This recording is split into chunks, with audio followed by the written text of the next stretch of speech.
Hello and welcome to online एडोफर्स्ट one से bed for learning. दोस्तों स्वागत है आप सभी का ऑनलाइन एडोफर्स्ट यूट्यूब चैनल पर। इस वीडियो में हम बात कर रहे हैं कई बड़ी और लेटेस्ट अपडेट के बारे में जो कि संबंधित है उत्तर प्रदेश में 29,000 जूनियर शिक्षक भर्ती को लेकर। 29,000 6 to 8 की जूनियर शिक्षक भर्ती के बारे में 12 साल बाद छात्रों को मिली जीत के बारे में। साथ ही साथ अगर बात की जाए यूपी टीजीटी एग्ज़ाम डेट को लेकर आयोग ने की सारी हदें पार के बारे में, एलटी ग्रेड के अंदर लाखों छात्रों को लगे झटके के बारे में और आयोग की वजह से बाहर हुए इन छात्रों के बारे में डिटेल में हम बात करेंगे। एक एक करके सारी अपडेट कवर करेंगे। चैनल को सब्सक्राइब करके बेल आइकन को दबा लें और वीडियो को लाइक कर दें जिससे कि आपको रियल ऑथेंटिक जानकारी ऑनलाइन एडाफो स्टडी यूट्यूब चैनल के माध्यम से मिलती रहे। सीधे शुरुआत करते हैं मुद्दे की बड़ी अपडेट के साथ। और आज की वीडियो में बहुत सारे ऐसे मुद्दे हैं जो सबसे महत्वपूर्ण भी हैं और सबसे ज़्यादा काम के भी। दोस्तों आप में से बहुत सारे ऐसे अभ्यर्थी होंगे जो पहली बार परीक्षाएं दे रहे होंगे या पहली बार भर्ती को लेकर तैयारी कर रहे होंगे, लेकिन कुछ ऐसे भी अभ्यर्थी हैं जो कहीं ना कहीं सालों साल परीक्षाओं को लेकर तैयारी कर रहे होते हैं और उनके सामने एक दो बार ये भर्तियां निकल चुकी होती हैं या निकल गई होती हैं। किसी कारणवश उनका सिलेक्शन नहीं हो पाता, चाहे जैसा भी कारण हो, लेकिन उनको इतना तो पता चल जाता है कि यूपी में जो भर्ती को लेकर प्रोसेस है ना, वो एक तरीके से कहा जा सकता है कि आग का दरिया है और डूब के जाना है। अगर इससे भी ज़्यादा कुछ कठिन कहावत हो सकती थी तो आप उसको लगा देना। क्यों? क्योंकि यूपी के अंदर जब भर्ती को लेकर बात आती है ना, तो भर्ती में दुनिया की हर वो जो ताकत है ना उसको रोकने की कोशिश करती है, क्योंकि यहाँ पे आप सभी के लिए कोई मदद नहीं करता। कहा जाता है ना कि भाई अगर हम किसी चीज़ को शिद्दत से पाएँ तो मिल जाती है। ना ना ना, हमारे साथ ऐसा नहीं है। यहाँ पर आप जिस नौकरी को शिद्दत से पाना चाहते हैं उसी में कोई ना कोई विवाद हो जाता है और पूरी कायनात तो छोड़ो, पूरी कायनात लग जाती है रोकने में। चाहे वो आपकी कोर्ट हो, आयोग हो या अधिकारी हो, सब की मिली भगत की वजह से। मिली भगत का मतलब ये नहीं कि मिल कर के करते हैं, मतलब ये है कि इन सब के कह सकते हैं प्रक्रिया की वजह से भर्तियाँ रुक जाती हैं। अब एक ऐसा ही मामला आप सभी के सामने देखने के लिए मिलता है उत्तर प्रदेश में जूनियर शिक्षक भर्ती को लेकर। शिक्षक भर्ती मतलब 6 to 8 की बात की जाए, जिसको आप उच्च प्राथमिक के नाम से भी जानते हैं। अब इसके अंदर 12 साल बाद अंदाज़ा लगा करके देखिए कि आपने 12 साल बाद अगर आपको किसी चीज़ को लेकर कोई राहत मिले जो आपके लिए मांगी गई थी, तो क्या वो अब आज के समय में इतना बेनिफिशियल होगी? मैं आपको दिखाता हूँ। ये आज ही का न्यूज़पेपर है जिसमें आप सभी पढ़ेंगे कि उत्तर प्रदेश की अगर बात की जाए विद्यालय में 29,334 सहायक अध्यापक भर्ती का मामला। ये जो भर्ती थी वो आपकी 6 to 8 की भर्ती थी जो कि निकाली गई थी जूनियर के अंदर। अब 6 to 8 की निकाली गई 29,334 पदों के लिए भर्ती की जब बात की जाती है ना, तो सबसे पहली बात सामने निकल कर के आती है कि इस भर्ती के अंदर जो विज्ञापन आया था मैथ और साइंस का ही था। अंदाज़ा लगा करके देखिए कि मैथ और साइंस में इतने पद थे तो बाकी के विषयों की अगर भर्ती निकाली जाती तो क्या ही प्रोसेस होता और कितने ही पद होते। लेकिन सरकार की अपनी रणनीति, सरकार के अपने नियम, उन्होंने नियम बना दिया कि नहीं भाई हम तो प्रमोशन से पदों को भरेंगे। चलिए ये मुद्दे को समझते हैं। ये मुद्दा है 12 साल तक लड़े कानूनी लड़ाई, अब बनेंगे शिक्षक। यह लिखा हुआ है सर्वोच्च न्यायालय ने आदेश के अनुपालन में 29,334 सहायक अध्यापक भर्ती में रिक्त पदों पर चयन की कार्रवाई की जाए, इसको लेकर प्रक्रिया शुरू कर दी है।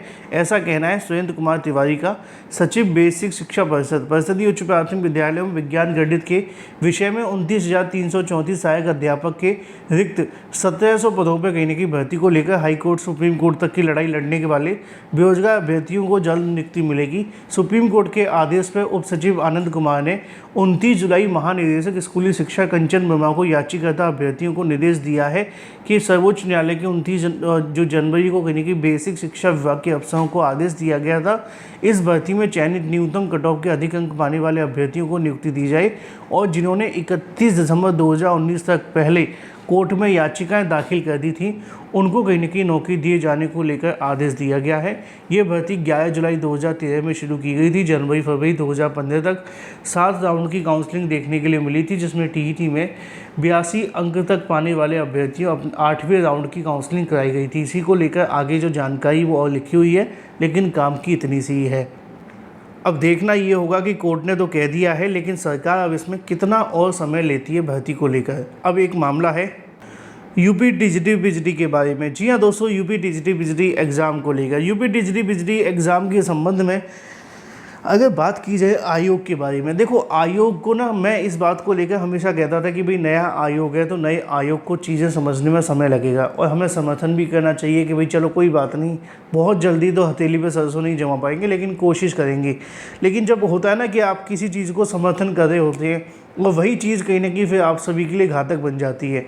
अभी तक तो आयोग को लेकर अभ्यर्थी थोड़ा आश्वस्त थे कि चलो नया आयोग बना है, 1 महीने नहीं, 2 महीने नहीं, 3 महीने नहीं, 4 महीने नहीं, 5 महीने नहीं, 6 महीने नहीं, ऐसे करते करते 10-11 महीने निकल गए और धीरे धीरे करके 2 साल हो गए।